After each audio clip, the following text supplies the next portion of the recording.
السلام علیکم ورحمۃ اللہ وبرکاتہ نحمد ونصلی علی رسولہ الکریم اما بعد فاعوذ باللہ من الشیطان الرجیم بسم اللہ الرحمن الرحیم رب اشرح لی صدری ویسر لی امری واحلل عقدۃ من لسانی یفقہوا قولی۔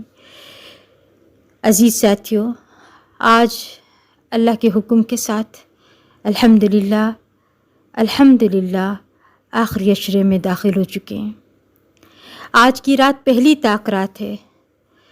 ہم آج عظیم عشرہ میں داخل ہو رہے ہیں، لہٰذا میں بات شروع کرنے سے پہلے خود کو اور آپ سب کو مبارکباد دیتی ہوں کہ اللہ کے فضل سے 20 دن کا سفر طے کر کے آج ہم اپنی منزل، اپنے مقصد تک پہنچ گئے ہیں۔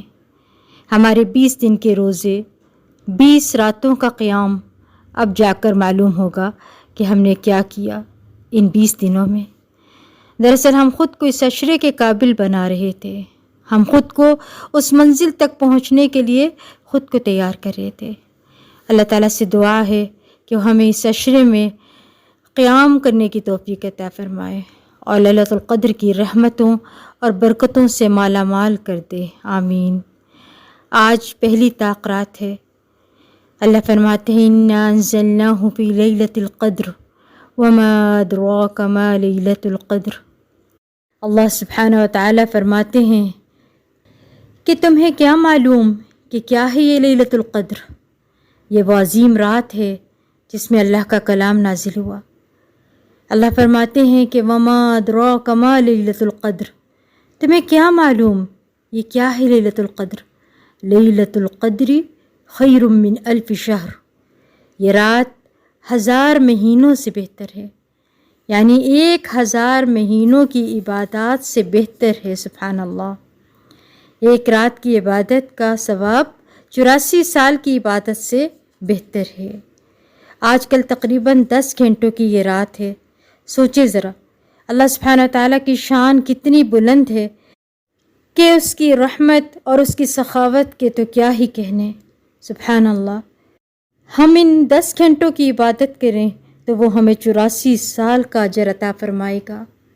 آپ صلی اللہ علیہ وسلم کی سنت ہمیں یہ بتاتی ہے کہ اس آخری عشرے کی عبادت الگ انداز سے کریں، پوری رات اللہ کے حضور کھڑے ہو کر قیام کریں اور آخری عشرہ میں اعتکاف بھی کریں، دنیا سے کٹ کر اللہ کا قرب حاصل کریں۔ احادیث میں یہ بھی آتا ہے کہ ان 10 راتوں میں جو سنت کے مطابق عبادات کرنے میں کامیاب ہو گیا تو سمجھو وہ فلاح پا گیا۔ ایک حدیث کا مفہوم ہے کہ آپ صلی اللہ علیہ وسلم نے فرمایا کہ لوگوں، رمضان کا مہینہ آ گیا ہے، اس میں ایک رات ہے جو 1000 مہینوں سے بہتر ہے۔ جو اس رات کی فضیلتوں سے محروم ہو گیا، اس رات کے اجر سے محروم ہو گیا تو سمجھو وہ اپنی زندگی میں ہر خیر سے محروم ہو گیا۔ اگر ہم ان راتوں میں غافل کسان کی طرح سوئے رہ گئے تو ایسا نہ ہو کہ ہماری کمائی، ہماری فصل تباہ نہ ہو جائے۔ لہٰذا جاگ کر عبادات میں وقت گزاریں۔ آج موقع ہے، آج تھک کر کچھ کما لیں، آخر میں قبر میں امن کی لمبی نیند نصیب ہوگی انشاءاللہ بإذن اللہ۔ اور اگر ہم نے یہ راتیں غفلت میں گزار دیں تو نقصان کس کو ہوگا؟ یقیناً ہمیں۔ اور روایات سے ہمیں یہ پتہ چلتا ہے کہ کبھی کسی رات اور کبھی کسی رات اس رات کی نشانیاں ملی ہیں، یعنی یہ رات بدلتی رہتی ہے، لہٰذا پورا عشرہ اس رات کو تلاش کریں۔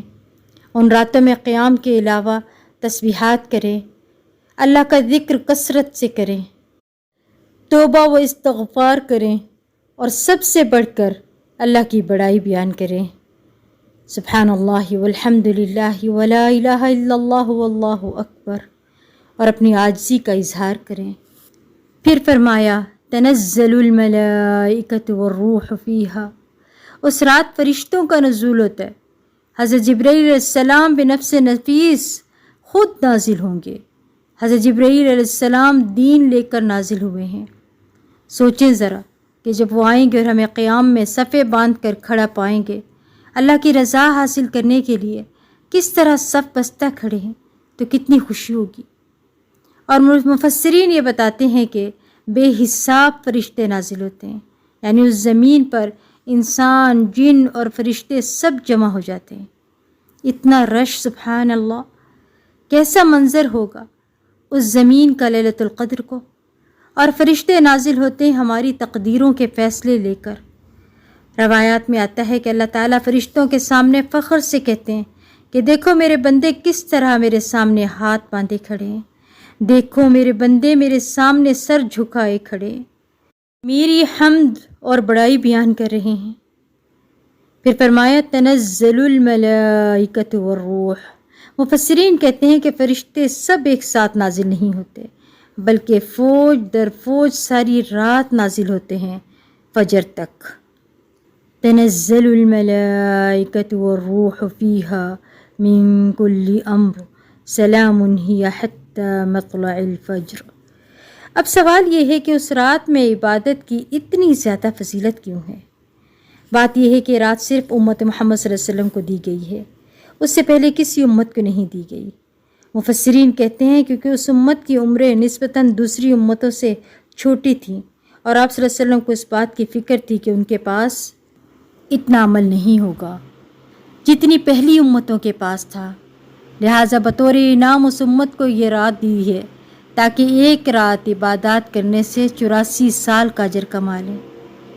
اس کے علاوہ بھی ایک نیکی پر 10 گنا سے لے کر اللہ جتنا چاہے اجر عطا فرما دیتا ہے۔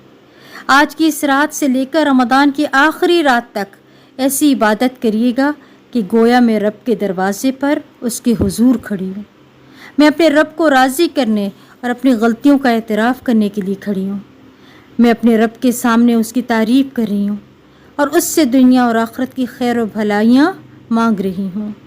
اس رات میں کھڑے ہو کر رب کو راضی کر لیں، کیونکہ قیام کی قدر کی جائے گی اور ہم اللہ کی توفیق سے کامیاب ہو جائیں گے۔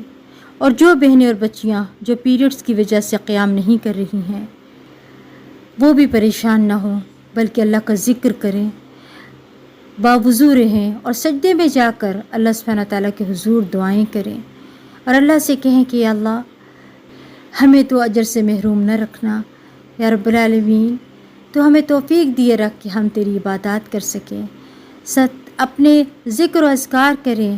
اللہ سبحانہ تعالیٰ آپ لوگوں کو بہترین اجر عطا فرمائے گا۔